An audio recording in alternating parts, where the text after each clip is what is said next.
Salam. Let's go and complete part number 2. We have 3 different questions and we're going to start with the first one. The first one says, translate the text down below. We have a text which is in here. Okay, to chemical equations. The chemical equations means here like the symbols. We're going to make symbols equations and then we can balance them. So first of all, let's translate what we have right here. I'm going to use different colors as usual. And let's start with the first one. It says that we have solid, okay, which means small s, iron 3 oxide. Remember, iron, which is Fe, is the same as copper. It could have different charges, okay, because it's a transition element. So these possible charges could be +2 or +3. So there's no need to guess. It's given to you. It says that the iron here has a charge of +3. Then you can write like, okay, +3. All right. Okay. Here we have oxide. You just remember that oxide is oxygen. And oxygen is in the group number 6, right? So it's in the group number 6, then it gains 2 electrons. All right, so we'll make a cross multiplication, and then we can see. The question becomes like, or let's say the formula, Fe2O3. And it says that it's solid, then we can put small solid. All right, let's complete the reactions. And it means that plus. All right, carbon monoxide. All right, what we remember from the previous class, or let's say the previous semester, we learned something called carbon dioxide, and it looks like CO2. Carbon, di means 2, oxide. But in here, we have carbon monoxide.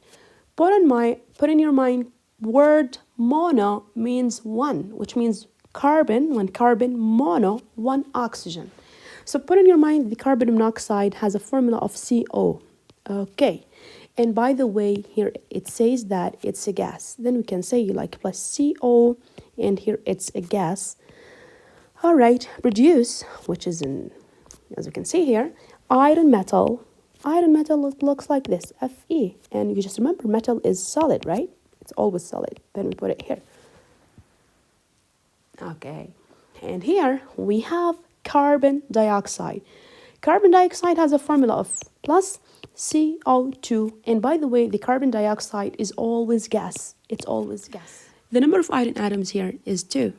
And here is 1. We multiply this by 2. Perfect. Now, the number of iron atoms is equal. What about oxygens? We have oxygen here in this reactant, which is a 3, and here we have another one. Then the total number of oxygen is 4 oxygens. If we go to this type, we have 2 oxygens.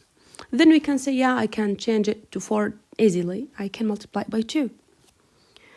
Perfect. Okay, let's go and see. Is it okay? I want to count the number of oxygen. I have equal number of oxygen, but if you go to the number of carbon here, we have 1 carbon, and here we have 2.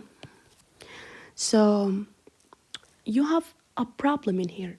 If you multiply this carbon by 2, the number of oxygen will change. So what you conclude in this case, you want reach, or let's say go to the final answer if you change the number of carbons, okay, by multiplying them by different numbers. So you will conclude that the number of carbons, okay, the coefficient of carbon must be equal. I mean, why not to try another number like, why not to multiply by 3, for example, here, and multiply by 3. And now we recount the numbers again. So let's start here. How many iron we have? We have 2 irons. Good. How many oxygens? We have 3 oxygen in here. And this is a 3 is multiplied by carbon. It's multiplied by oxygen. Then you have 3 oxygens. 3 oxygens plus 3 equals 6 oxygens, which is great. Let's go to the carbon. Here we have 3 carbons, which is good. And we have 3 multiplied by oxygen, which is 2. Then we have 6 oxygens. Then I can conclude that the correct formula for my work is Fe2O3, and this is solid, plus 3CO gives 2Fe solid plus 3CO2 gas. That's it. Let's take another form of a questions. The question says, translate the simple equation to word equation. Easy. Okay, I will start with this one. What do we call this compound? This is called aluminum sulfate. So I will write aluminum sulfate, okay, plus CaOH. This is calcium hydroxide, right? Once you have OH group, it's hydroxide. Once you have SO3, and then it's sulfate, we put the arrow. What do we call this? This is aluminum hydroxide. Aluminum hydroxide. You just notice that I just write words only. I don't add any symbols. I don't add any numbers. And here we have calcium sulfate. Calcium sulfate. That's it. Let's take another question. The question says, this is the form that will be given to you, inshallah. It says that balance this equation. What I need actually is the final answer to be filled in these gaps. Okay, let's start. The question that we have here, we will start counting the numbers. Here we have H3,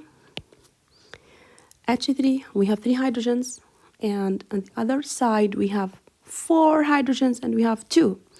Then 2 plus 4 equals 6. How can I change this to 6? I will try multiply by 2. Okay. If you multiply by 2, then you have 6 hydrogens in both sides. Don't forget this is the arrow. Let's count the number of phosphorus atoms. This 2 is multiplied by hydrogen, multiplied by phosphorus. We have 2 phosphorus atoms. Okay, this is 2. And here I have 2. Good. This is perfect. What about the number of oxygens? You have 4 oxygens that are multiplied by 2. Then you have 8 oxygens. Okay, what about this term? Here we have 7 oxygens. And you have another one in here. Then 7 plus 1 equals 8. So what to do in these gaps? You just put 1. If you multiply by 1, then you have the same equation. Then you will erase everything. Okay, you erase all of your trials. Okay, and just give me the final answer in here. You will put 2 here, 1, 1. This is actually what I need. Let's take another example. You have Fe, SO4 by 3. Okay, plus you have to fill these gaps in here. By the way, we have another gap in here. We have another gap, as we can see. So let's start with the first one. How many iron atoms we have here? We have 2. But if you go to the, after the arrow, we have only 1. So what to do? We multiply this by 2. Okay, then the number of iron atoms is equal, and these are happy. Let's go to the SO4. SO4 here, it means that you have 1 sulfur and 4 oxygens, but don't forget this, we have 3, which means that you have 3 sulfur and you have 4 times 3, you have 12 oxygens. Okay, let's go and count the number of sulfur. Here we have 3 sulfur atoms, 3. Then we go here. How many sulfur atoms we have here?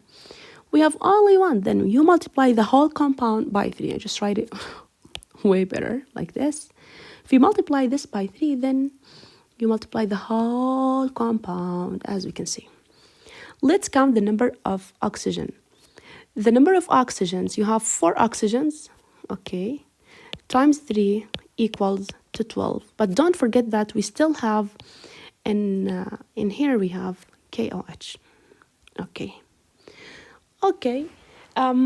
You can say like, I want to balance the oxygens at the last one here. If you say that, if you look at K, for example, you just remember just a second, or let's say a moment before, we had K2SO4. The K2SO4 in this case is multiplied by 3. Then how many potassium you have? 2 multiplied by 3, you have 6 potassium atoms. And then you have to multiply this by 6. Okay? All right. Okay. Then we have 6 potassium atoms. And now let's go back to the oxygens. How many oxygens we have? We have 6 times K times O times H. Okay, so here we have 6 oxygens from here, and we have another 12 oxygens. Okay, then the number of oxygen is 18 oxygen. Let's go, is it the same number in here? All right, we have 4 oxygens. These 4 oxygens are multiplied by 3, then we have 12. And if you go here, you have OH by 3, which means you have 3 oxygens that are multiplied by 2. 3 multiplied by 2 is 6 oxygens. If you put this 12 to 6, you have 18 oxygen. This is the same number. Okay, you have 18 oxygens on both sides, 18 here and 18 here. The only element that is left without balancing is hydrogen. Hydrogen here is multiplied by 6, and if you come here, you just notice that OH by 3, it's multiplied 3 multiplied by 2, then we have 6 hydrogen. Then my equation is balanced. So I will write it like this. We have 1 here, okay, and yeah, it looks like this. 1 Fe, 2 SO4 by 3 plus 6 KOH gives 3 K2 SO4 plus 2 FeOH by 3. That's it.